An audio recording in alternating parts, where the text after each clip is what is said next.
કૃષ્ણ, જય શ્રી રામ, હર હર મહાદેવ. આપ સૌનો હું આભાર માનું છું, ધન્યવાદ કરું છું કે આજે આપ બધા ભેગા થયા છો આ વિષય ઉપર સાંભળવા માટે. હું પ્રયત્ન કરીશ. પ્રેઝન્ટેશન મારું અંગ્રેજીમાં હશે, છતાં પણ ગુજરાતીમાં જો કોઈને પ્રશ્ન હોય તો છેલ્લે પૂછી શકે, વચ્ચે પણ ઇન્ટરપ્ટ કરી શકે, પણ છેલ્લે પૂછો તો વધારે સારું, તો બધાને એકસાથે અસ્ખલિત સાંભળવાનો અવકાશ મળે.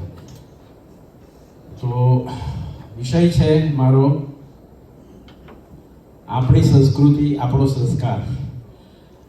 હવે આપણી સંસ્કૃતિ, આપણો સંસ્કાર, આપણો સનાતન ધર્મ, આ બધું એક જ છે. જુદા જુદા નામો છે, દરેકમાં અલગ અલગ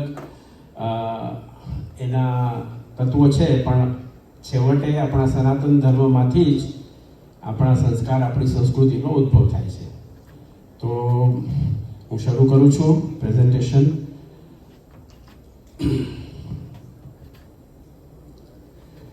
નમસ્તે.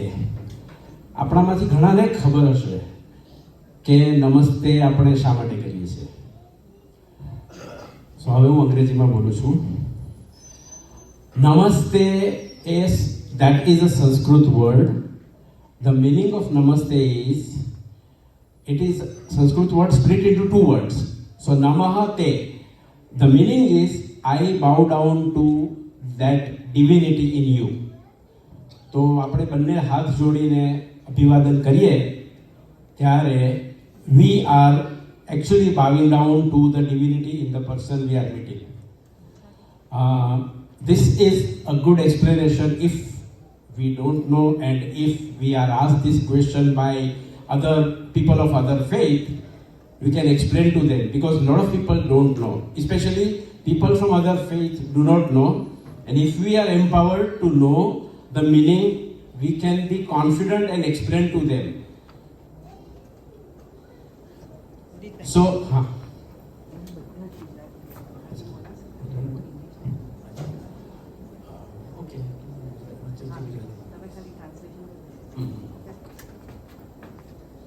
ઓકે, સો સોનલબેનનું કહેવું છે કે હું ગુજરાતીમાં પણ બોલું, અંગ્રેજીમાં મિક્સ કરું છું, તો સરળ પડશે બધાને. ઓકે, તો નમસ્તે એ તો સમજાઈ ગયું કે આપણે સામેવાળી વ્યક્તિને જ્યારે નમસ્તે કહીએ છીએ ત્યારે સામેવાળી વ્યક્તિમાં એક દિવ્ય શક્તિ, દિવ્ય ચેતના, પરમાત્માનો અંશ છે, એને આપણે નમન કરીએ છીએ. નમસ્તેનો એ અર્થ થાય છે. અને સનાતન ધર્મ એટલે જેનો કોઈ આરંભ નથી અને અંત નથી, દેટ ઇઝ સનાતન ધર્મ. જેનો ક્યારે ઉદ્ભવ થયો એ કોઈને ખબર નથી, એનો ક્યારેય અંત નહીં થઈ શકે, એ સનાતન ધર્મ છે. એ આપણે બહુ આત્મવિશ્વાસથી સામેવાળી વ્યક્તિ સાથે વાત કરતી વખતે વ્યક્ત કરવું જોઈએ.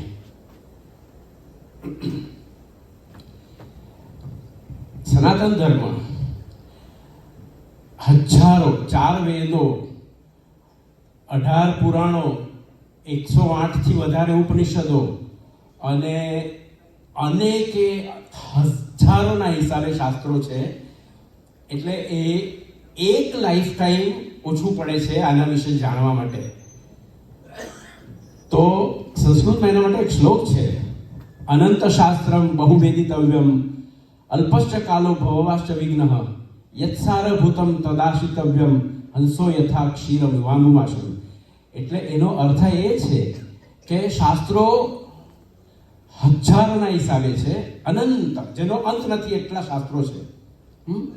સમય ઓછો છે આપણી પાસે, જાણવાનું ઘણું છે. તો હંસ જેમ દૂધ અને પાણીના મિશ્રણમાંથી દૂધ તારવી લે, એવી રીતે આપણે આ બધા શાસ્ત્રોમાંથી જે આપણને ઉપયોગમાં આવે એ આપણે તારવી લેવું જોઈએ. એટલે આટલા બધા શાસ્ત્રો છે, એટલે હું ક્યાંથી શરૂ કરું એ પ્રશ્ન મનમાં થવો ના જોઈએ. ક્યાંયથી પણ શરૂ કરો અને જેટલી તમારી શક્તિ, જેટલું સામર્થ્ય હોય એટલું એમાંથી લેવાનો પ્રયાસ કરવાનો. સ્વામી વિવેકાનંદે કીધું છે, હિન્દુ ધર્મ વિશેની વ્યાખ્યા એમણે આજે આપી છે, એ બહુ ઇન્ટરેસ્ટિંગ છે. એમણે કીધું છે કે સનાતન ધર્મમાં દરેક આત્મા, દરેક વ્યક્તિની અંદર આત્મા હોય છે અને એનું લક્ષ્ય એક જ હોય છે કે જન્મ લીધા પછી, મૃત્યુ થયા પછી મોક્ષ પ્રાપ્તિ થાય, આત્માનું પરમાત્મા સાથે મિલન થાય. એ દરેક વ્યક્તિનું મુખ્ય લક્ષ્ય છે. મંદિરમાં જવું, શાસ્ત્રો વાંચવા, પૂજા કરવી, અર્ચના કરવી, ભજન કીર્તન ગાવા એ ગૌણ છે. મુખ્ય એ છે કે તમારે અંતર્મનમાં જઈને તમારા આત્મચિંતન કરીને લક્ષ્ય પ્રાપ્તિ માટે પ્રયત્ન કરવાનો છે. આપણે જેને મેડિટેશન બહુ અત્યારે કોમનલી શબ્દ વપરાય છે, પણ બેઝિકલી મેડિટેશન એટલે આત્મચિંતન. સો તમારો પ્રયાસ એ હોવો જોઈએ કે તમે તમારી અંદર ઉતરીને તમારી પોતાની સાથે સંવાદ કરો. મંદિરમાં નહીં આવવાનું એમ નથી કહેતા, પણ એ ગૌણ છે. જો તમે, હિન્દીમાં એક કહેવત છે, ઘણાએ સાંભળી હશે, મન ચંગા તો કથરોટ મેં ગંગા. એટલે મૂળ આપણું લક્ષ્ય છે કે તમે આત્મચિંતન કરો અને મોક્ષ પ્રાપ્તિ માટે પ્રયાસ કરો. એ તમે ઘણી બધી અલગ રીતે કરી શકો છો. અને બધા જે ડોક્ટ્રીન્સ છે, ડોગમાસ છે, દાખલા તરીકે બધા રેકમેન્ડેશન્સ હોય છે, એને તમે તમારી સુલભતાથી એને ફોલો કરી શકો છો. હિન્દુ ધર્મની વ્યાખ્યામાં આગળ વધતા સ્વામી વિવેકાનંદ કહે છે કે આત્મા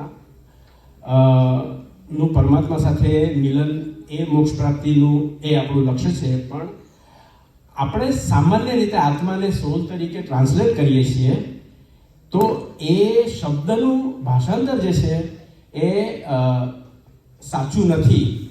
કારણ કે બીજા ધર્મમાં સોલ જે છે એની વ્યાખ્યા એ છે કે માત્ર કેવળ માનવ જાતિમાં જ આત્મા છે. જ્યારે હિન્દુ ધર્મ માને છે એ લોકો માનવ જાતિમાં સોલ છે એ માને છે. આત્મા શબ્દ અંગ્રેજીમાં છે જ નહીં.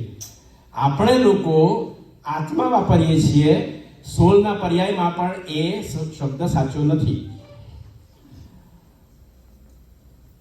અકોર્ડિંગ ટુ અધર ફેથ્સ, બીજા ધર્મોના મતાનુસાર આત્મા કેવળ મનુષ્ય જાતિમાં છે, જ્યારે હિન્દુ ધર્મ માને છે કે આત્મા મનુષ્યમાં, વનસ્પતિમાં, પ્રાણીઓમાં, પ્રકૃતિની દરેક રચનામાં આત્માનો વાસ છે. એટલે આત્માનું સોલમાં ભાષાંતર કરાય નહીં. અન્ય ધર્મો એમ પણ માને છે કે સોલનો પુનર્જન્મ નથી થતો.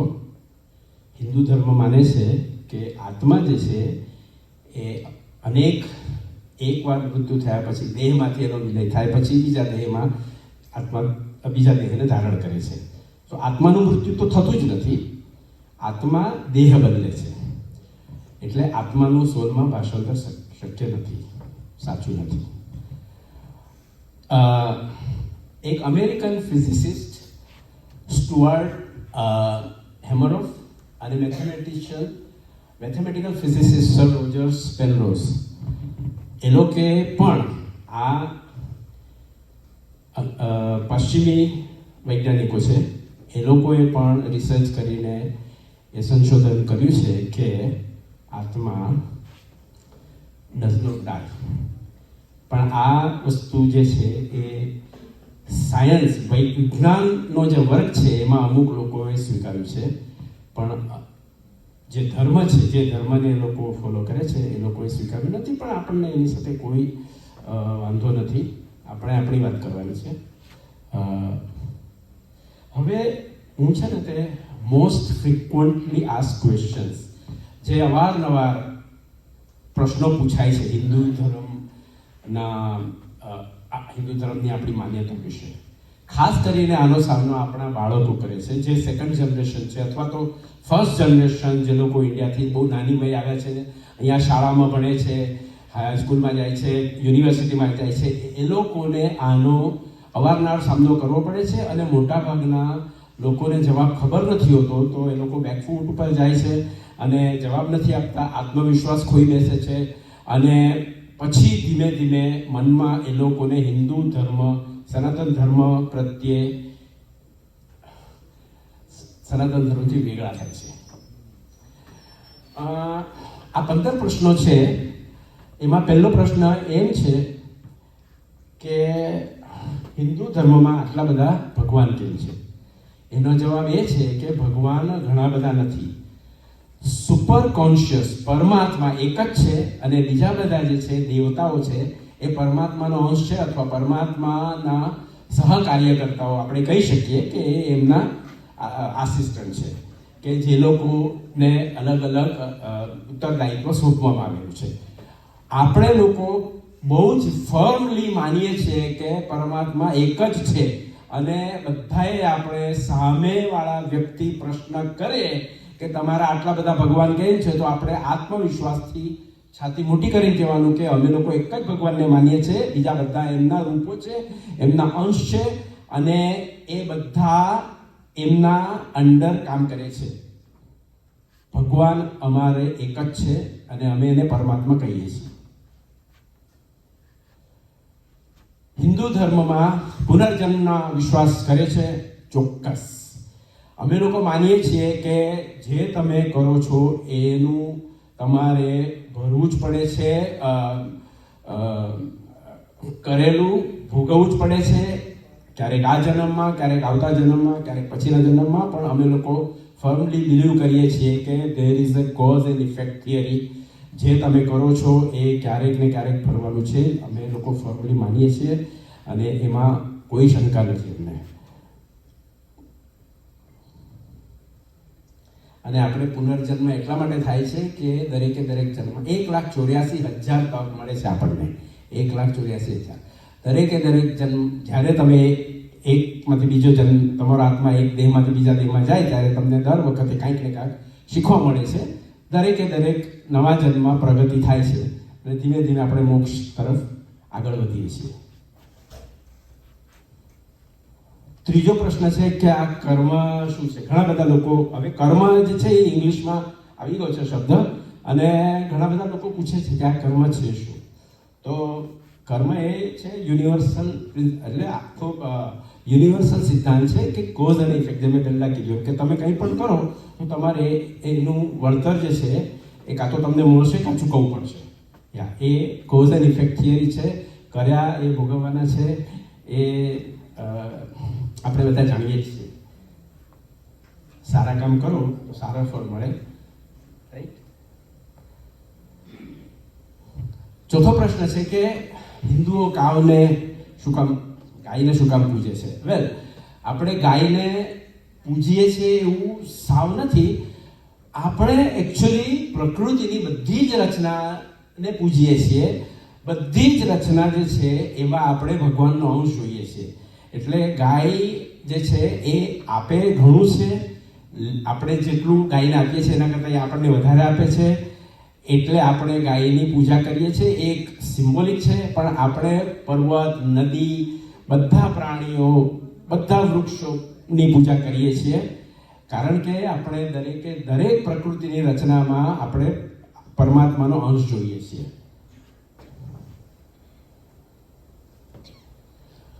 હિન્દુઓ મૂર્તિ પૂજક છે, એટલે એ લોકો આઇડોલ વર્શિપર શબ્દ વાપરે છે. સૌથી પહેલી વાત તો એ છે કે આઇડોલ શબ્દનું ભાષાંતર મૂર્તિ નથી. આજે થોડાક એવા શબ્દો આવશે જે હું તમને કહીશ કે એનો ભાષાંતર આપણે સ્વીકારવાનું નથી. તમને કોઈ કહે કે તમે આઇડોલ વર્શિપર છો તો તમારે કહેવાનું નહીં, અમે આઇડોલ વર્શિપર નથી, અમે મૂર્તિ પૂજક છીએ. આ આત્મવિશ્વાસથી કહેવાનું છે કે we are not idol worshippers, we are worshippers of મૂર્તિ. મૂર્તિ અને આઇડોલમાં હાથી ઘોડાનો ફરક છે. મૂર્તિ એ જ્યારે મંદિરમાં આપણે સ્થાપીએ છીએ ત્યારે આપણા શાસ્ત્રોને અનુસરીને એની પ્રાણ પ્રતિષ્ઠા કરીએ છીએ.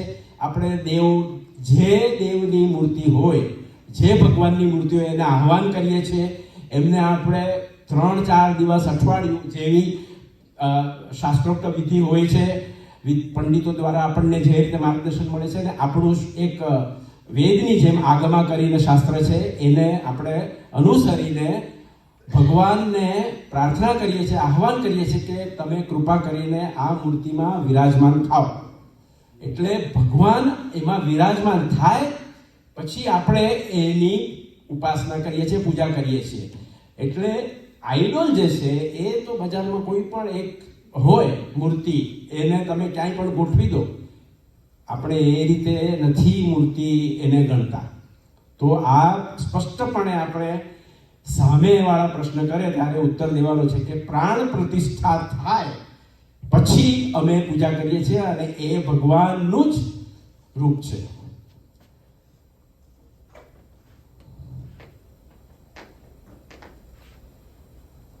બીજો એ પ્રશ્ન થાય છે કે શું તમે લોકો શાકાહારી છો?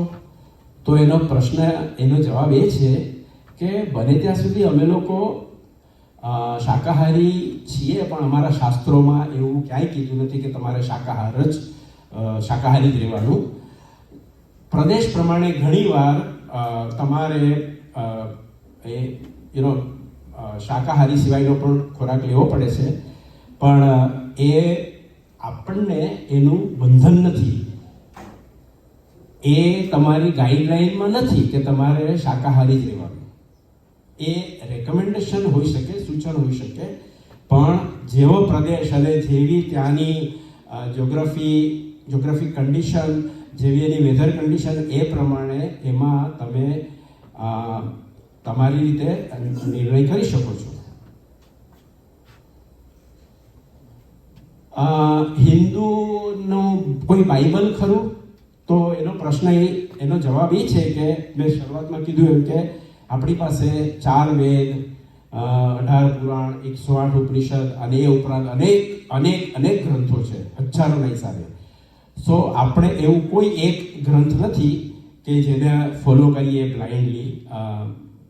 એટલે આ તમે સ્પષ્ટપણે કહી શકો છો કે અમે અમારા સનાતન ધર્મના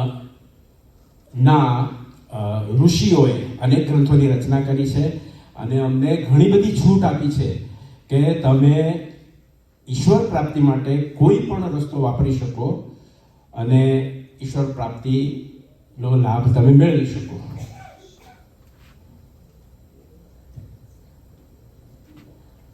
આપણે શા માટે તિલક કરીએ છીએ, અથવા સ્ત્રીઓ શા માટે ચાંદલો કરે છે? તો એ બેઝિકલી એક આજ્ઞાચક્ર છે.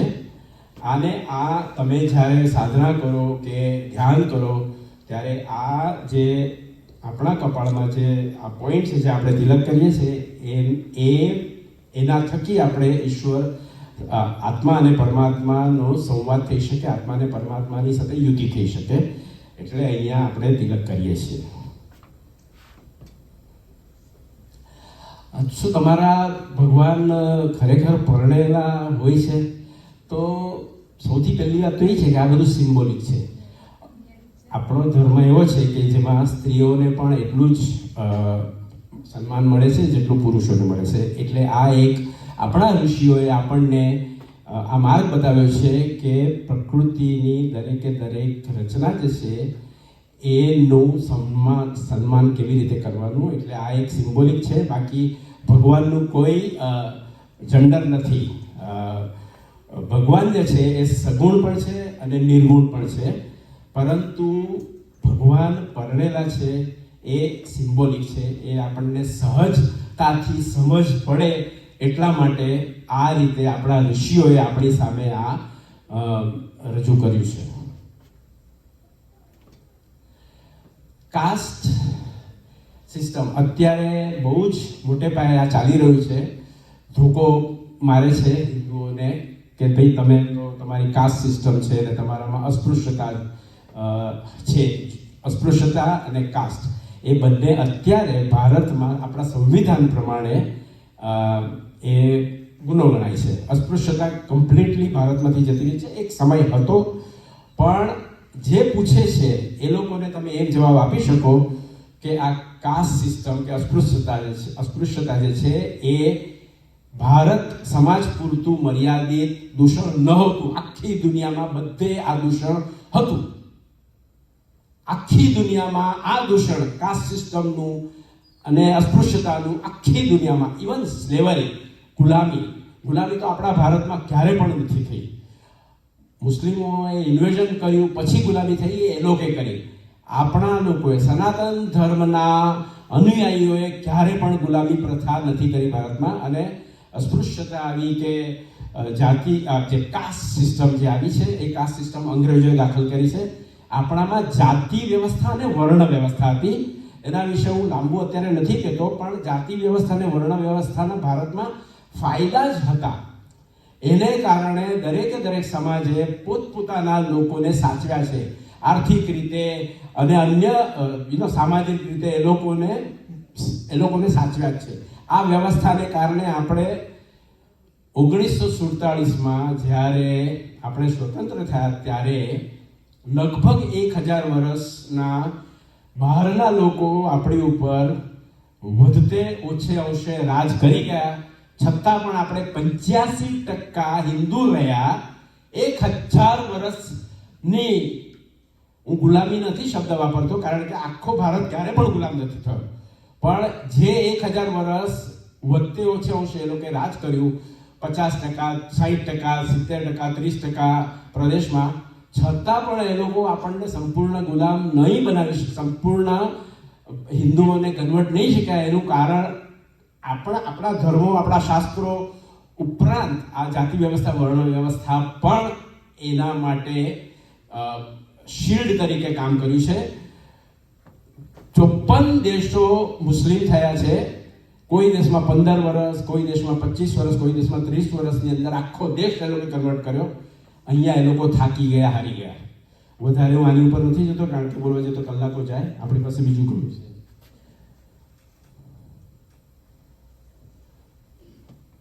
એક પ્રશ્ન એ છે કે આ યોગ જે છે, યોગ જે છે એ હિન્દુ છે કે બીજે કાંઈથી આવ્યો છે? તો આ બધા પ્રશ્નો અમુક લોકો કરે છે, જે લોકોનો એજન્ડા જે છે એ આપણને ધોકો મારવાનો છે. એ લોકો આ પ્રશ્નો કરે છે. આનો બસ સ્પષ્ટ જવાબ છે કે એ ભારતમાંથી જ આવ્યું છે, સનાતન ધર્મની દેન છે. પતંજલિ યોગ જે છે, અષ્ટાંગ યોગ, એ શાસ્ત્ર ભારતમાં સંસ્કૃતમાં લખાયું છે અને ભારતમાં જ પતંજલિ અખંડ ભારતમાં જન્મ્યા હતા. કૃષ્ણ ભગવાને ભગવદ્ ગીતાની અંદર યોગની વાત કરી છે. ઘણા બધા એના આપણી પાસે છે તે યોગ ભારતમાંથી આવ્યું છે. આપણી પાસે ઘણા પ્રૂફ છે એના. મુખ્ય વાત એ છે કે આપણે જે પણ કહીએ ને થોડું જાણી લેવું સારું, પણ પછી આત્મવિશ્વાસ કેળવવાની જરૂર છે. તમે ઢીલા પડો ને તો સામેવાળો છે ને તે ધોકો વધારે જોરથી મારશે. હિન્દુઓ બીજા ધર્મને કઈ રીતે જુએ છે? તો આપણે તો માનીએ છીએ, ઋગ્વેદમાં એક મંત્ર છે, આનો ભદ્રા ક્રતવો યંતુ વિશ્વત, let noble thoughts come from all sides. એનો અર્થ છે ઉત્તમ વિચારોનું બધી જ દિશાઓમાંથી ઉત્તમ વિચારોને આવવા દો. એનો અર્થ થાય છે આપણે યહૂદીઓને, મુસ્લિમોને, ક્રિશ્ચિયનોને, પારસીઓને કે જે ઈરાનથી આવ્યા, બધાને ભારતમાં આપણે આપ્યું છે રહેવા સ્થાન, અને એ લોકોને આપણી સાથે ભળી જવા માટે આવકાર આપ્યો છે. આ એક જ દેશ એવો છે કે જ્યાં યહૂદીઓ ઉપર ક્યારે પણ અત્યાચાર નથી થયો. દુનિયાના બાકી બધા દેશોમાં યહૂદીઓને 2000 વર્ષ સુધી એ લોકોએ અલગ અલગ દેશમાં ભાગીને જવું પડ્યું. બધે એ લોકોને માર પડે છે. ખાલી ભારત દેશમાં એ લોકોને માર નથી પડ્યો. પારસીઓને પણ આપણે જ આશરો આપેલો અને એ લોકો આપણામાં ભળી ગયા. આપણે માનીએ છીએ કે ભાઈ બધા ધર્મો જે છે એમાં કંઈક ને કંઈક સારું તત્વ છે અને ભગવાનને પ્રાપ્ત કરવાનો, પરમાત્માને પ્રાપ્ત કરવાનો રસ્તો ભલે ભિન્ન ભિન્ન હોય, પણ છેલ્લે બધા એક જ ગંતવ્ય સ્થાન ઉપર, એક જ ધ્યેય પર લઈ જાય છે, એક જ અંતમાં લઈ જાય છે, એક જ જગ્યાએ.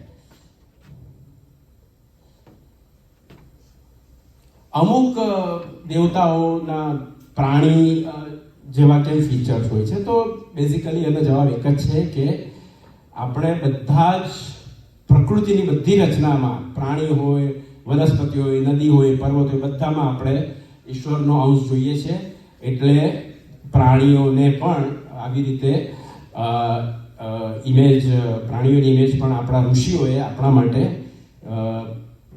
પ્રસ્તુત કરી છે.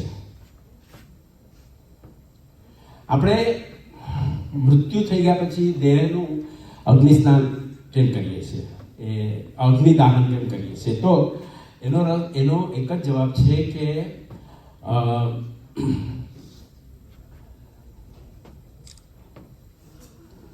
અગ્નિદાહન કરવાથી, અગ્નિદાહ દેવાથી શરીરનું આ પૃથ્વી સાથેનું કનેક્શન બંધ થઈ જાય છે, જતું રહે છે, અને આત્માને મુક્ત માર્ગ મળે છે મોક્ષ પ્રાપ્તિ માટે, પરમાત્મા સાથે મિલન કરવા માટે, અથવા તો બીજા દેહમાં જવા માટે, બીજા દેહમાં એને પ્રવેશ કરવા માટે આપણે માર્ગ મોકળો કરીએ છીએ. અને દેહનો અગ્નિદાહ દેવાથી એનો શારીરિક ભૌતિક જગત સાથેનો સંબંધ છે એ પૂરો થાય છે. એ આપણે એની ઉપરથી વ્યક્ત કરીએ છીએ. હવે આ એક બહુ જ ઇમ્પોર્ટન્ટ વસ્તુ છે જે આપણા બધા હિન્દુઓએ ખૂબ જ મક્કમતાથી, સ્પષ્ટતાથી સમજવાની અને પાળવાની જરૂર છે. આજે કોઈ આનું કારણ કોલોનાઇઝેશન છે. આપણે લોકો આટલા વર્ષોથી 70-75 વર્ષથી સ્વતંત્ર થયા પછી પણ એવી ઇકોસિસ્ટમમાંથી ભણીને નીકળ્યા છીએ અથવા રહ્યા છીએ કે વેસ્ટર્ન યુનિવર્સલિઝમ, પાશ્ચાત્ય જગત જે આપણને શીખવાડે એ જ આપણે સ્વીકારી લઈએ છીએ કોઈ પણ પ્રશ્ન કર્યા વગર. સૌથી આ એક આરઆઈપી એક બહુ સૌથી મોટો માણસાનો પ્રોબ્લેમ છે. આ જેટલા બધા પ્રોબ્લેમ છે ને કોલોનાઇઝેશન, એમાં આરઆઈપી એટલે રેસ્ટ ઇન પીસ. હવે કોઈ પણ ગુજરી જાય એટલે ઘણા બધા લોકો ઇંગ્લિશમાં મેસેજ પોસ્ટ કરે ત્યારે આરઆઈપી લખતા હોય છે. આરઆઈપી એટલે રેસ્ટ ઇન પીસ. બીજા ધર્મોમાં એવી માન્યતા છે કે પુનર્જન્મ તો થતો નથી, એટલે જ્યારે શરીરને એ લોકો શરીરને જમીનમાં દાટી દે અને એ લોકો એમ માને છે કે એક દિવસ જજમેન્ટ ડે કે ડી-ડે આવશે ત્યારે બધા ઉપર ભેગા થવાના છે, સગા સંબંધીઓ બધા. એટલે ત્યાં સુધી રેસ્ટ ઇન પીસ, ત્યાં સુધી તમે આરામથી અહીંયા રહો, એનો અર્થ છે. આપણે લોકો એમ માનીએ છીએ કે એકવાર મૃત્યુ થયું એટલે આત્મા દેહમાંથી બહાર જાય છે અને કાં તો પરમાત્મામાં એનું મિલન થાય છે, કાં તો બીજા દેહ ધારણ કરે છે. તો આપણે કોને કહીએ રેસ્ટ ઇન પીસ? આરઆઈપી આપણે શા માટે કહીએ? દેહ તો ગયો, આપણે અગ્નિદાહ કર્યો એટલે દેહ તો ગયો, આત્મા ઉપર ગયો, પરમાત્માની સાથે મળવા અથવા તો બીજો દેહ ધારણ કરે. 1 વર્ષ, 2 વર્ષ, 10 વર્ષ, 50 વર્ષ, વી ડોન્ટ નો, પણ બીજો દેહ ધારણ કરે છે જો મોક્ષ ના મળ્યો તો. એટલે આપણે આરઆઈપી કોઈને કહેવાની જરૂર નથી, હિન્દુ હોય તો. હા, બીજા ધર્મના હોય તો એને તમારે આરઆઈપી કહો તો એમાં કંઈ ખોટું નથી. પણ આ વસ્તુ આપણે જડ બેસલાક આપણા મગજમાં બેસાડી દેવી જોઈએ. તમે લોકો વેરીફાઈ પણ કરી શકો છો. હું કહું છું એ ફાઇનલ નથી, પણ વેરીફાઈ કરવું હોય તો કરજો અને તમને લાગશે કે આ વાત તો સાચી છે. હવે થોડાક આપણે ધર્મ શું છે એ વિશે થોડુંક જોઈ લઈશું. ધર્મ અને રિલિજન, ફરી વાર મેં પહેલા કીધું કે અમુક શબ્દોનું ભાષાંતર શક્ય નથી. એમાં રિલિજન જે છે એને આપણે ધર્મ તરીકે ન કહેવાય, કારણ કે રિલિજન છે એની વ્યાખ્યા એ છે કે રિલિજન એટલે you have to worship God. જ્યારે ધર્મ જે છે એના તો અર્થ, એની પર તો ગ્રંથ લખાય છે. ધર્મને એટલા બધા અર્થો છે અને જરૂરી નથી કે તમે હિન્દુ ધર્મ પાળતા હોય એટલે તમારે ભગવાનને માનવા છે. એ એટલી છૂટ છે આપણા ધર્મમાં કે તમને લોકોને જે રીતે જીવન જીવવું હોય, જે પાળવું હોય એઝ લોંગ એઝ તમે કોઈને નુકસાન ના પહોંચાડો, તમે હિન્દુ ધર્મી છો. એટલે ધર્મના ઘણા બધા અર્થ છે. ધર્મના અર્થ ખાલી ભગવાનને ભજવા એ નથી. એ રાઇચિયસનેસ છે, ડ્યુટી છે, રિસ્પોન્સિબિલિટી છે. તમારી જે ફરજ તમે બજાવો એ ધર્મ છે. તમે ખોટું ના કરો, તમે સન્માર્ગે જાઓ એ ધર્મ છે. ઘણા બધા રૂપ છે, ઘણા બધા અર્થ છે ધર્મના.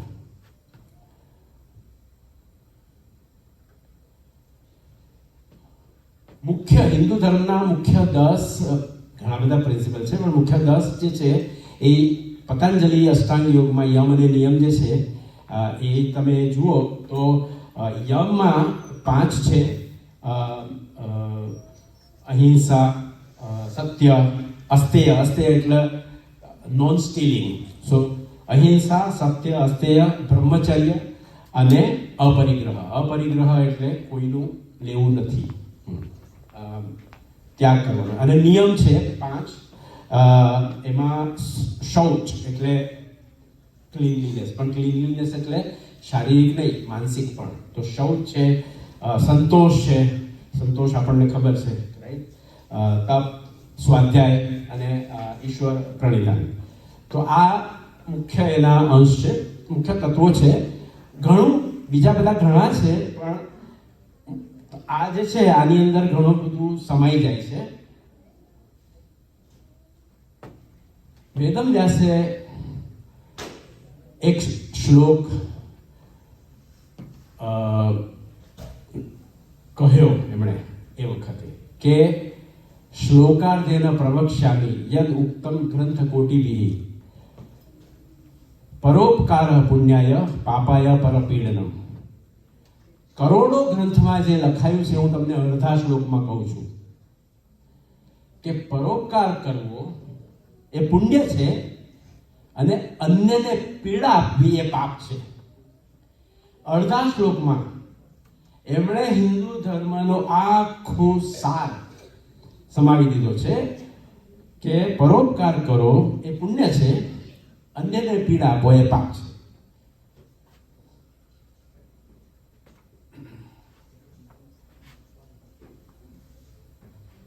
હવે મજાની વાત એ છે કે વેદમ વ્યાસે તો આ કીધું એને હજારો વર્ષો થઈ ગયા. 2014-2015માં અમેરિકાના અમુક વૈજ્ઞાનિકોએ અભ્યાસ કર્યો અને એમણે શોધી કાઢ્યું કે બીજાઓને મદદ કરવાથી, દયાળુ રહેવાથી તમારી લાઈફ સ્પેન એટલે કે તમારું આયુષ્ય લગભગ 15% વધે છે. બ્લડ પ્રેશર ઓછું થાય છે, તમારે ઊંઘ સારી આવે છે, તમારે ડાયાબિટીસ ઘટે છે, તમારી એન્ઝાઇટી સ્ટ્રેસ હોય તો એ ઘટે છે. દયાળુ બનો, બીજાને તમે મદદગાર થાવ તો આ ફાયદા છે. એ આ લોકોને 2014-15માં ખબર પડ્યું, જ્યારે આપણને ખબર પડ્યા 14-15 હજાર વર્ષ થઈ ગયા. એટલે આપણા ઋષિઓ કેટલા એડવાન્સ્ડ અને હાઈલી ઇવોલ્વ વૈજ્ઞાનિકો હતા એ આના પરથી દેખાય છે. આપણો ધર્મ જે છે ને એ તમને ગાઈડ કરે છે, સૂચન કરે છે. સો અંગ્રેજીમાં કહીશું કે it guides you, childs none. એટલે કોઈને ચાપખા નથી મારતું, કોઈને હુકમ નથી કરતું કે તમારે આમ જ કરવાનું. ગાઈડલાઇન્સ છે, તમે આમ કરો તો સારું, તો તમને લાભ છે, આમ નહીં કરો તો તમને ગેરલાભ છે, નુકસાન છે. આ જે છે એ સંપૂર્ણ રીતે લોકશાહીમાં માને છે આપણો ધર્મ, એવું કહી શકાય. જે રાઇચિયસ આખું પોતાનું જીવન સારી રીતે સદગુણ જીવનમાં સમાવીને જીવે, બીજા ઉપર ઉપકાર કરે, મદદગાર થાય, એનો અંત સારો જ આવે છે.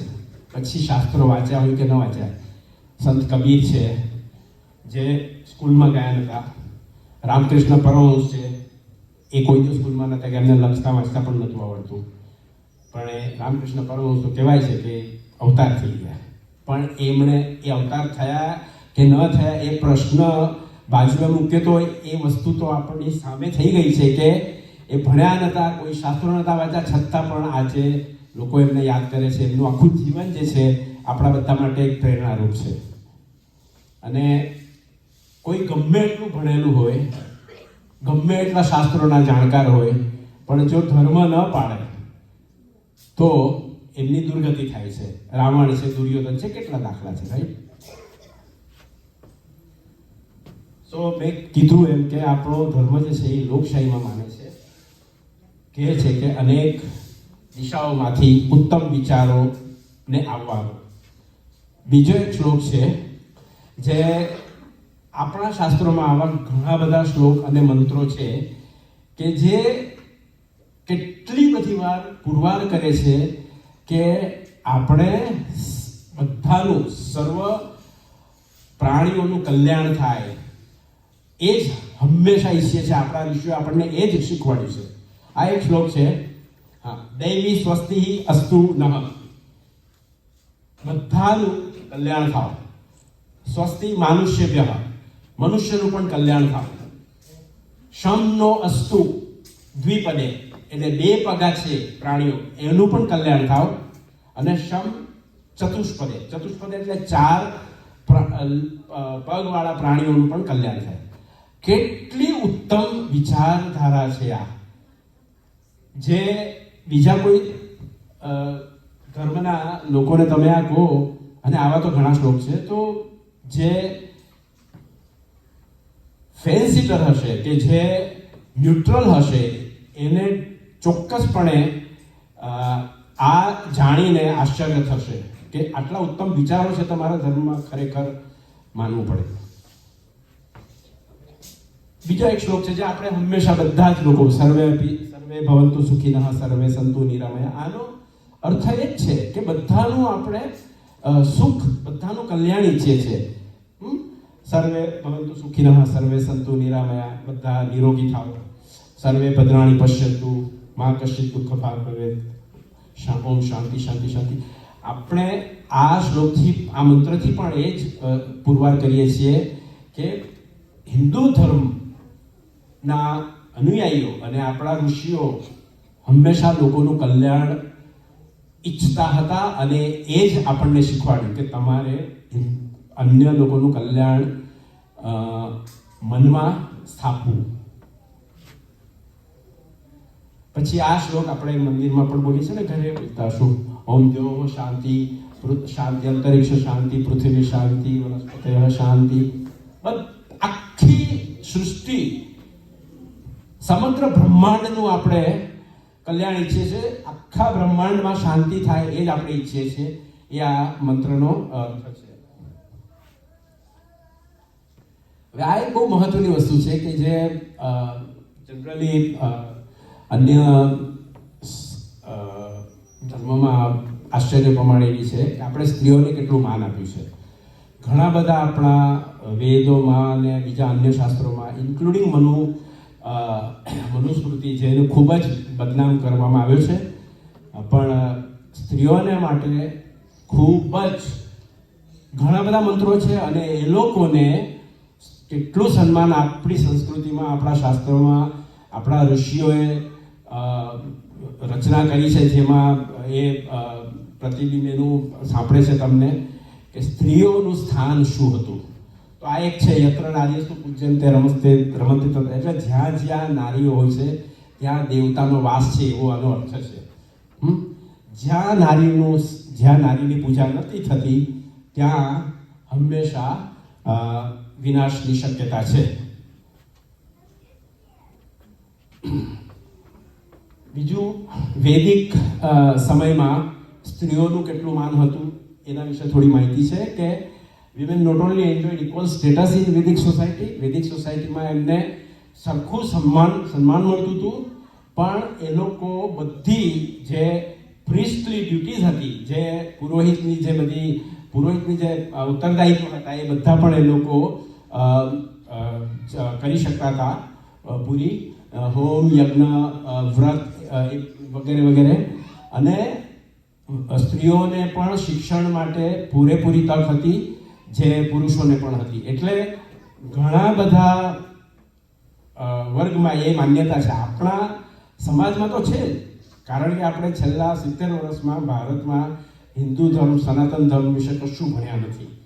શાળાઓમાં કે કોલેજમાં નથી ભણ્યા, કારણ કે આપણા સંવિધાનમાં મનાઈ છે. એટલે કોઈ ઘરે ભણ્યા હોય એ અલગ વસ્તુ છે, પણ અધરવાઇઝ મોટાભાગે આપણને શિક્ષણમાં મળ્યું નથી.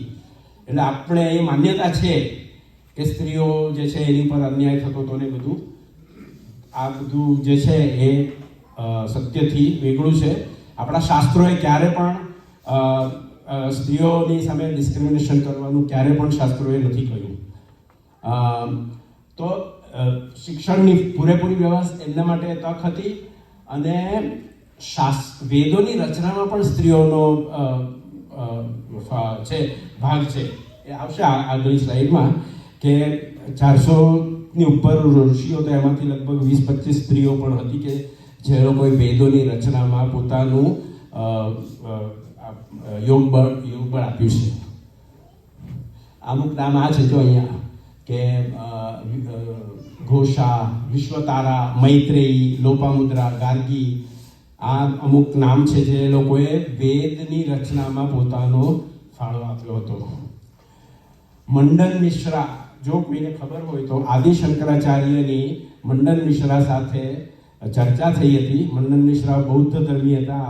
આદિ શંકરાચાર્ય આખા ભારતનું 3 વાર પરિભ્રમણ કરેલું, અને એમણે અલગ અલગ સ્થાન ઉપર જઈને પૂર્વ પક્ષ કરીને બીજા અન્ય ધર્મના અનુયાયીઓ સાથે ચર્ચા વિચારણા કરીને એમણે સનાતન ધર્મને વધારે ભારતમાં દ્રઢ બનાવ્યો હતો. એમાં આ એક બહુ સેલિબ્રેટેડ ઇન્સિડન્ટ છે કે મંડન મિશ્રા કરીને એક બૌદ્ધ ધર્મી હતા, એમની સાથે એમણે ચર્ચા કરેલી, અને એમના પત્નીનું નામ હતું, મંડન મિશ્રાના પત્નીનું નામ સરસ્વતી દેવી હતું.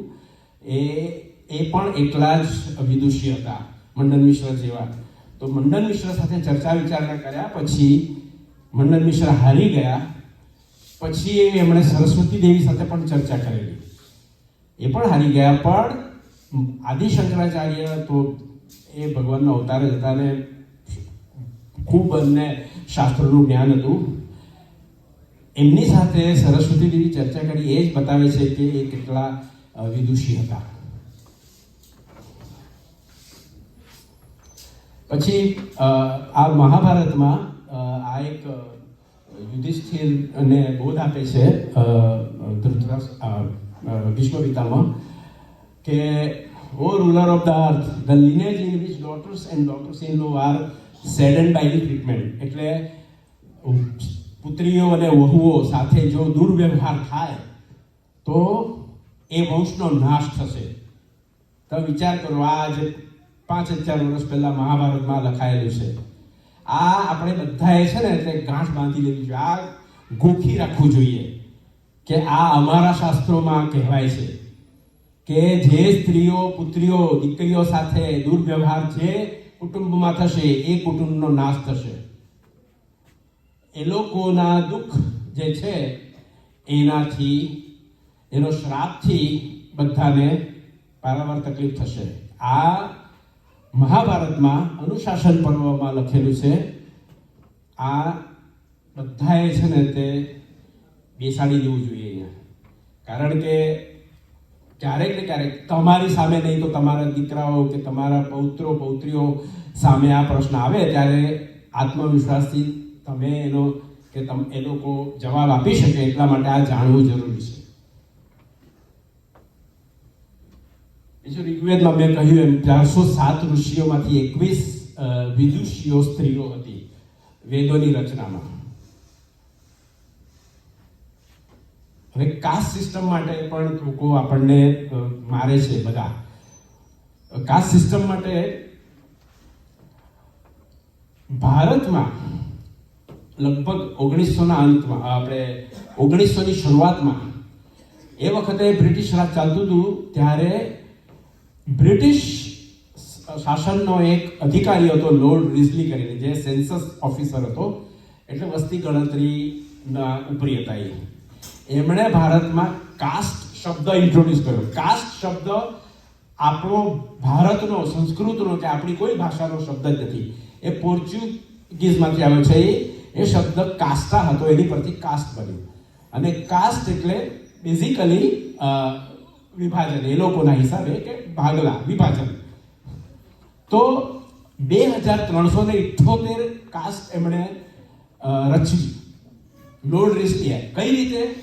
નાકનું માપ લઈને. તમે વિચાર કરો, આડેધડ એમણે નક્કી કરી દીધું કે ભાઈ તારી જાત, તારી કાસ્ટ આ, જાત નહીં, જાત અલગ, કાસ્ટ અલગ.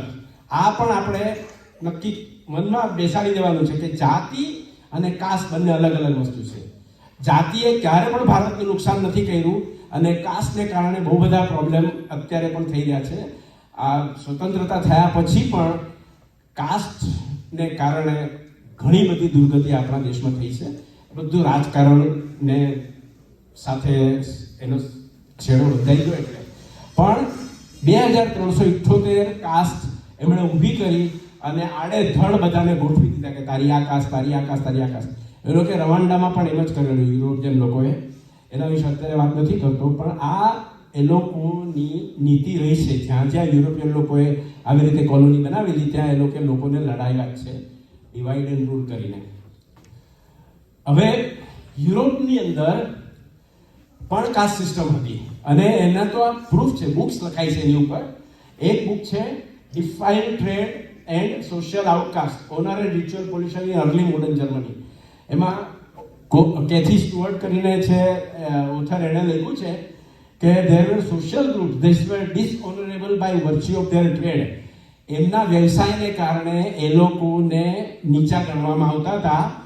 એમાં અને આ 17મી સેન્ચુરી એટલે બહુ જૂની વાત નથી. So skinners, grave diggers, shepherds, barber surgeons, millers, linen weavers, soldiers, actors, latrine cleaners, night watchman, bailiff, આ બધાને એ લોકો નીચા ગણેલા હતા. પછી બીજું એક છે એડવર્ડ એલ્સવર્થ રોસ કરીને એમણે બુક લખી છે 1920માં.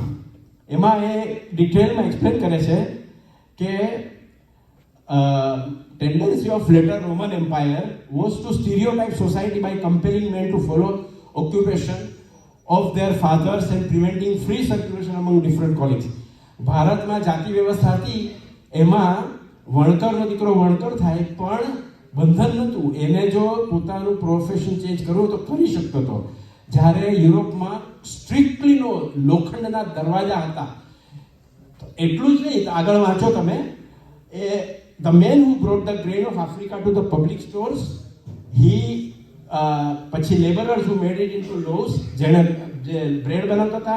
પછી butchers who brought figs from Samnium, પછી Lucania or Brutium, the purveyors of wine and oil, the men who fed furnaces of the public baths. They were bound to their calling from one generation to another generation. કોઈને એક વ્યવસાય છોડીને બીજા વ્યવસાયમાં જવાની છૂટ નથી. એટલું જ નહીં, એમને આંતરજાતીય લગ્ન કરવાની પણ છૂટ નથી. ગમે એટલું પાવરફુલ રાજા કે ચર્ચના હુકમ હોય તો પણ નહીં. એટલું બધું ડિસ્ક્રિમિનેશન એ વખતે યુરોપમાં હતું. એટલે અમને ભારતને કાસ્ટ સિસ્ટમ વિશે તમારે લેક્ચર આપવાની જરૂર નથી એવું આપણે કહી શકવું જોઈએ. એ આત્મવિશ્વાસ ક્યારે આવે? જ્યારે આપણે એ લોકોના ઇતિહાસને જાણીએ ત્યારે. એટલે આ વસ્તુ આપણે જાણીએ તો સારી રીતે જવાબ આપી શકીએ. એ મારું સ્પષ્ટપણે મંતવ્ય છે. અને કાસ્ટ, મેં કીધું એમ, કાસ્ટ શબ્દ જે છે એ આપણો નથી. એટલે ચોખ્ખી વાત એ છે કે એ આપણી પ્રથા નથી. વર્ણ વ્યવસ્થા, જાતિ વ્યવસ્થા જે છે એમાં આવું ડિસ્ક્રિમિનેશન ક્યારે પણ ન હતું. અમુક સમય જે મેં કીધું કે 7મી સદી પછી ઇન્વેઝન થયું અને પછી 300-400 વર્ષ પાછું શાંતિ હતી. પછી 11મી સદીથી જે ચાલુ થયું બીજાનું મુસ્લિમ લોકોનું ઇન્વેઝન ને પછી અંગ્રેજો આવ્યા. એમાં તકલીફ થઈ છે. અમુક આપણા સમાજના અમુક લોકોએ પણ અસ્પૃશ્યતા દાખલ કરીને ડિસ્ક્રિમિનેશન દાખલ કર્યું છે. 10-15 હજાર વર્ષ જૂની સંસ્કૃતિમાં આવું થોડું ઘણું થાય, પણ આપણે સતત લડતા રહ્યા છે. એ વખતે પણ આપણા લોકો એની સામે અવાજ ઉઠાવતા હતા, લડતા હતા. એટલે આપણે હંમેશા એ સ્વીકારી લીધું એવું નથી. અને આપણા સંવિધાનમાં અત્યારે આ ડિસ્ક્રિમિનેશન જે છે એનો છેદ ઉડાડી દેવામાં આવ્યો છે. આજે અસ્પૃશ્યતાનું નામો નિશાન નથી. સંવિધાન પ્રમાણે જો કોઈ એવું કરે તો એની સામે ચાર્જ કરી શકાય છે એને, અને એ ગુનો ગણાય છે. તો આપણા શાસ્ત્રોમાં ક્યાંય ડિસ્ક્રિમિનેશન માટે જણાયું નથી. અને રામાયણ અને મહાભારત અને કાલિદાસ, રામાયણ મહાભારતના રચયિતા જે છે એ શૂદ્ર હતા, નીચલી જાતિના હતા. કાલિદાસ, મહાકવિ કાલિદાસ, જેમનો જોટો નથી આખી દુનિયામાં, એમની કવિતા કોઈ કમ્પેરિઝન નહીં કરી શકાય એમની કવિતા માટે. એ પણ શૂદ્ર હતા. એટલે જે લોકો મેરિટથી આગળ વધી શકતા હતા એ એમની જાતિ વ્યવસ્થા, વર્ણ વ્યવસ્થામાં ફેરફાર થઈ શકતો હતો. એટલે આખું સ્ટોન ઉપર લખાયેલું નહોતું કે ભાઈ તું એકવાર શૂદ્ર છે એટલે તું શૂદ્ર જ રહીશ, કે ક્ષત્રિય છે તું બ્રાહ્મણ છે તો તું ક્ષત્રિય નહીં થઈ શકે, અથવા ક્ષત્રિય બ્રાહ્મણ નહીં થઈ શકે. એવા ઘણા બધા દાખલા છે. અને ભારતનું સ્વતંત્રતા મળી ત્યારે લગભગ 2/3, 564 રજવાડા હતા, એમાંથી 2/3 રજવાડાના રાજાઓ શૂદ્ર હતા. 2000 વર્ષ સુધી ની હિસ્ટ્રી, આર્થિક હિસ્ટ્રીનો જ્યારે હિસાબ કરવામાં આવ્યો, એંગસ મેડિસન કરીને એક ઇકોનોમિસ્ટ હતો, OECD કન્ટ્રીના સમૂહે એંગસ મેડિસનને કામ સોંપ્યું કે તમે જીસસ ક્રાઇસ્ટના સમયથી 2000 સુધીનો આર્થિક ઇતિહાસ અને આખી દુનિયાની જે મેજર સભ્યતા હતી એ બધાનો આર્થિક પ્રગતિ, આર્થિક આંકડા અમને શોધી આપો. તો 0 એટલે જીસસ ક્રાઇસ્ટના સમયથી 1750 સુધી ભારત જે છે એનો જીડીપી આખી દુનિયામાં સૌથી ઉપર રહ્યો, 27% થી 29%. ફક્ત 1600 થી 1700ના સમયમાં ચીન 1-2% વધી ગયું. 1750 સુધી સમજો કે ભારત ઉપર રહ્યું. અને મેન્યુફેક્ચરિંગ, અલગ અલગ વિષયો, અલગ અલગ ઉત્પાદનો ભારતમાં થતા હતા અને આખી દુનિયામાં જતા હતા. તો એ બધા શૂદ્રો જ હતા. એટલે આપણે આ વાત સ્વીકારવાની જરૂર નથી કે શૂદ્રો ઉપર અત્યાચાર થયો છે, ડિસ્ક્રિમિનેશન થયું છે. હિન્દુ ધર્મની વિશ્વને જે ગિફ્ટ છે એમાં યોગ, મેડિટેશન, આ એક છે વિમ હોફ. આ સ્વીડિશ વ્યક્તિ, ડચમેન છે. એ શોર્ટ પહેરીને કિલીમાંજારો ઉપર જઈ આવ્યો છે અને આપણે માઉન્ટ એવરેસ્ટ આખું સર નથી કર્યું, પણ લગભગ 80-90% એણે સર કર્યું શોર્ટ પહેરીને.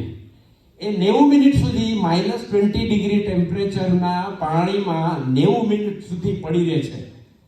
અને આવા ઘણા રેકોર્ડ કર્યા છે. અને એ બધાનું શ્રેય આ વિમ હોફ યોગ અને મેડિટેશનને આપે છે.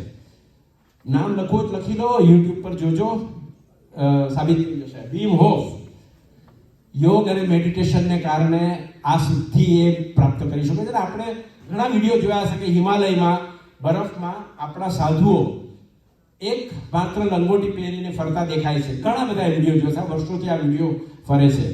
તો એ યોગમાં, મેડિટેશનમાં એટલી શક્તિ છે જે આપણને ખબર પણ નથી. આખી દુનિયાનો લાભ લઈ રહી છે અત્યારે, અને અલગ અલગ સિદ્ધિ લોકો પ્રાપ્ત પણ કરી રહ્યા છે. હવે 0 જે છે એની ગિફ્ટ ભારતે આખી દુનિયાને આપી છે. એને કારણે એના કેટલા બધા સ્ટેટમેન્ટ છે. આપણે આર્યભટ્ટ, બ્રહ્મગુપ્ત અને ભાસ્કરાચાર્ય, એ લોકો અલગ અલગ રીતે આ ગણિત અને 0 ને એ બધાનું એમનું યોગદાન જે છે એ અદ્ભુત છે. એ ઉપરાંત આયુર્વેદ, આજે દુનિયામાં ઘણા લોકો આયુર્વેદને સમજીને ફોલો કરી રહ્યા છે. કોકોનટ ઓઇલ, 15 વર્ષ પહેલા કોકોનટ ઓઇલને અમેરિકામાં અને કેનેડામાં હાર્ટ એટેક માટેનું મુખ્ય કારણ ગણાવતા હતા. 15 વર્ષ પહેલા સોશિયલ મીડિયા એટલું પાવરફુલ નહોતું એ વખતે. છેલ્લા 10 વર્ષની અંદર coconut oil has become super food. આજે નાના નાના ગામડામાં જ્યાં 500,000ની વસ્તી ત્યાંય દુકાનોમાં કોકોનટ ઓઇલ મળે છે. કારણ કે અમેરિકામાં કે કેનેડામાં કોકોનટનું એક પણ વૃક્ષ નથી. એટલે એ લોકોની ઇન્ડસ્ટ્રીને ફટકો ન પડે એટલે એ લોકો આવું પ્રોપેગેન્ડા ચલાવેલું. પણ હવે સોશિયલ મીડિયાને કારણે લોકોને ખબર પડી ગઈ છે કે coconut oil is super food. Healthy food નહીં, સુપર ફૂડ છે. એટલું બધું ગુણકારી છે. એના વિશે પણ અત્યારે ચર્ચા કરવાનો સમય નથી, પણ આ વસ્તુ જાણવા જેવી છે. અને આજે આપણું ફૂડ જે છે, આપણા બધા અલગ અલગ શાક, કેટલી બધી વેરાયટી છે, એ પણ આખી દુનિયામાં પોપ્યુલર થઈ રહ્યું છે. એ પણ ભારતની વિશ્વને એક બહુ અમૂલ્ય ગિફ્ટ છે. હવે હિન્દુ ધર્મ વિશે વિશ્વના પશ્ચિમના અનેક લોકોએ ખૂબ લખ્યું છે, ખૂબ કોમેન્ટ્સ કરી છેલ્લા 200-250 વર્ષમાં. એમાંથી થોડાક અવતરણો હું લઉં છું. આ એક ઓસ્ટ્રેલિયન ઓથર છે A.L. બાશર, એણે બુક પણ લખી છે, the wonder that was India. એમણે કીધું છે કે India was a ચીયરફુલ land whose people, each finding a niche in a complex and slowly evolving social system, reached a higher level of kindness and gentleness in their mutual relationship than any other nation of antiquity. પછી T.S. Eliot છે, જે અમેરિકાના philosopher અને કવિ હતા. Indian philosophers' subtleties make most of the great European philosophers look like schoolboys. કેટલું profound statement છે. પછી આ ફ્રાન્સવા વોલ્ટેર, જે ફ્રાન્સનો ફિલોસોફર હતો, કે આઈ એમ convinced that everything has come down to us from the banks of Ganges, astronomy, astrology, metempsychosis, એટલે transmigration of atma from one body to another. It is very important to note that some 2,500 years ago at the least, Pythagoras, સાંભળો આ વોલ્ટેર કે છે, Pythagoras went from Samos to the Ganges to learn geometry. આ French માણસ છે, એ કહે છે કે પાયથાગોરસ ભારતમાં ભણવા આવેલો. We have to remember this. પછી ડિક ટેરેસી કહે છે 24 centuries before Isaac Newton, the Hindu Shastra knew that gravitation held the universe together.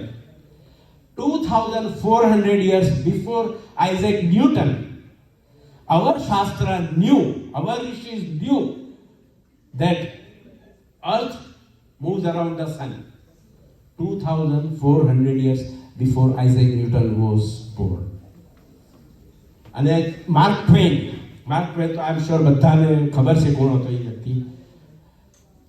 કેટલું પ્રોફાઉન્ડ સ્ટેટમેન્ટ છે.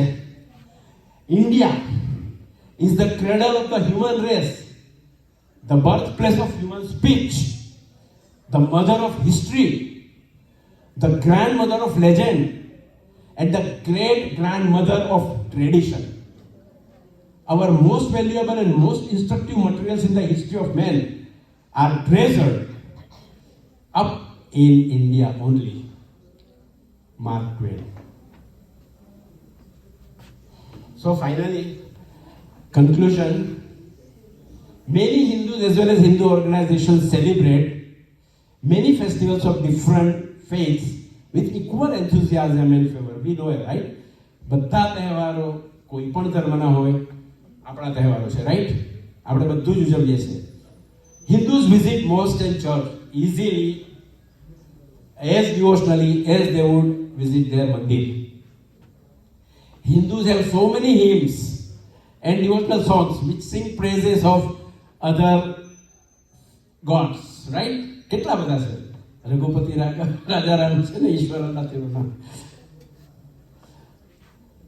The day we all from all the faiths can sing praises of other Bhagwan or Devta or gods of all the other faiths, and the day we all from different faiths can celebrate festivals of all the faiths, and the day we start truly respecting each other rather than tolerating each other, that day this world will see a dawn of a real peaceful and a lovable place.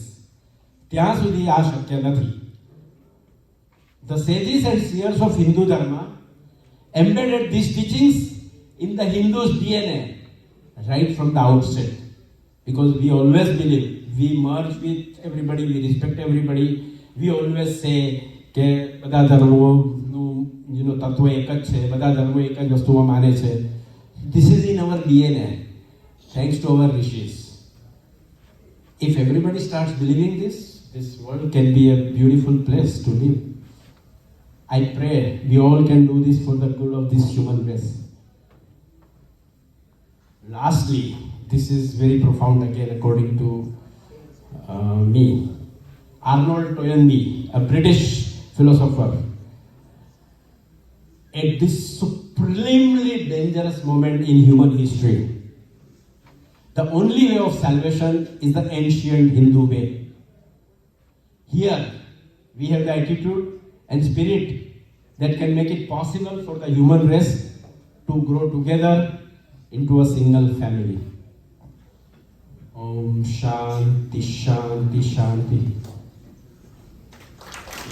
મને સાંભળવા બદલ આપ ખૂબ ખૂબ ધન્યવાદ.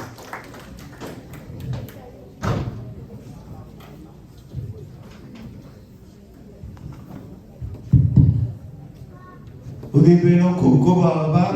એમણે ખૂબ જ ડિટેલમાં આપણી સંસ્કૃતિનું જ્ઞાન આપણને બધાને સાથે શેર કર્યું. હું માનું છું કે તાળીઓનો ગડગડાટ વધારે થવો જોઈએ. Thank you very much.